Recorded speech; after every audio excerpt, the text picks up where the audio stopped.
Simpleng ulam ba pero pwede na panglaban sa handaan? Ganito lang kadali, ang sarap pa. Sa sobrang sarap, siguradong ubus agad. Grabe ang lasa.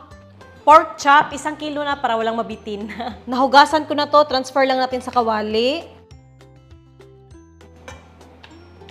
Tapos ibabad na natin to ng 1 bulb ng minced garlic. Kalahating kutsarang paminta. Banana ketchup, 1/2 cup. Ayan, tilok. 1/3 cup na toyo. 1/4 cup na asukal. 2 kutsarang calamansi or lemon juice.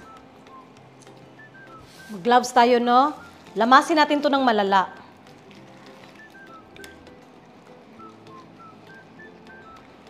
Yan, lamas na. Takpan at ibabad natin to ng mga 1 oras. Pasok natin to sa ref para safe.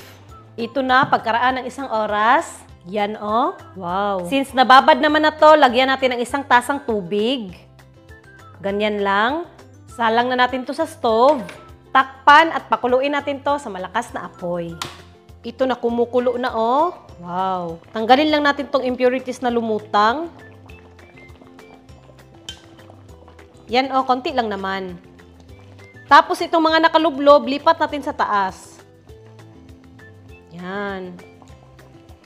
Hinaan yung apoy para hindi masunog. Takpan natin at hayaan nating maluto. Ito na, pagkalipas ng 15 minutes. Wow.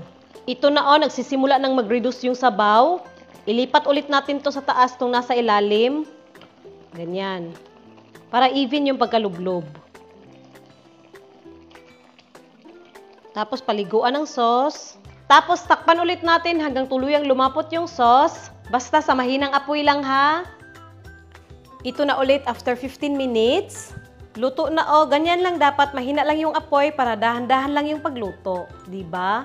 Panghuling ingredients, 2 kutsarang butter. Pwede ka gumamit ng margarine, ha. Pangpaano lang to glazy. Yan, tunawin lang natin ng maigi. Yan, ang sarap na, oh. Luto naman na to. Sobrang sarap na tingnan, oh. Patayin na natin yung apoy. Ilipat na natin sa serving plate.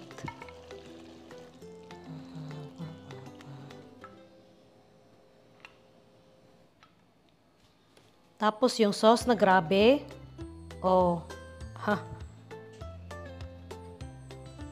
Tapos mag-garnish ka lang ng spring onion para maibang kulay.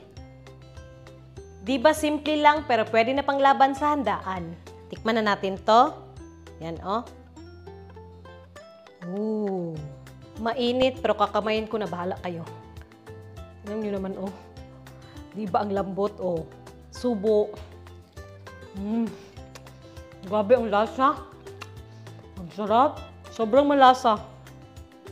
Ang taba. Wow. Subukan nyo to, oh. Di ba simple lang yung mga ingredients? Guys, kakain ako ng kanin.